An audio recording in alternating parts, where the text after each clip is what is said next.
when I heard the news about Tylenol causing autism, I was like, okay, so I'm glad because I don't use Tylenol in my home. I mean, I used to. I should talk about that one. I want to talk about what happened when I used to use it with my children because I had some interesting insights there. But, I've learned not to use suppressive medications, right? So I'm not using those things in my home anymore. When I heard this information, I'm like, okay, yes, and, right? Tylenol is one trigger that we can have that can cause suppression to the system where we're taking away, that fever response where the body's actually trying to get rid of something. And children go in to get a medical intervention at their wellness visits. They do it every 3 months or every couple months when they're babies.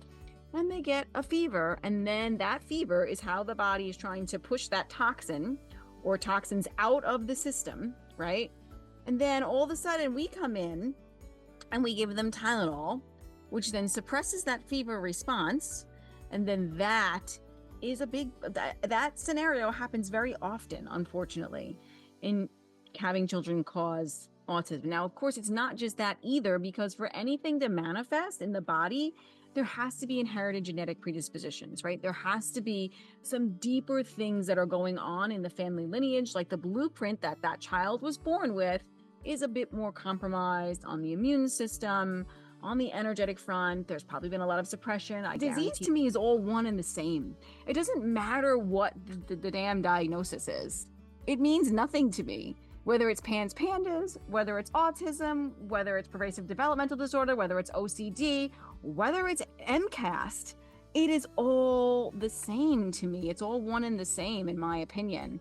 And the diagnosis label isn't going to help us determine how to support the system. Their system. It's really about the totality of symptoms and what that overall symptom expression is showing us. Yeah, it's about the totality of symptoms. But what I'm also learning is what are the medications that they've taken that have really been the big trigger here as well to turn on these activations. How many ultrasounds have they had, right? Like all of these things really matter. Was there fertility treatment involved in creating this child? Point is we weave these back together, right? If you add in something like Tylenol to what we've been talking about with fertility, issues and whatever it is, now you're playing Russian roulette, basically. Mm-hmm. Exactly, because you're more susceptible, and that's Tylenol is a trigger. Suppressing the fever is a trigger. The antibiotic is a trigger. The steroids to suppress the skin eruption, that's a trigger.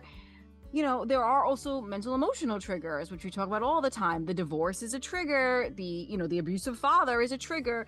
The parents who are constantly stuck in fight or flight, they're a trigger. Like these are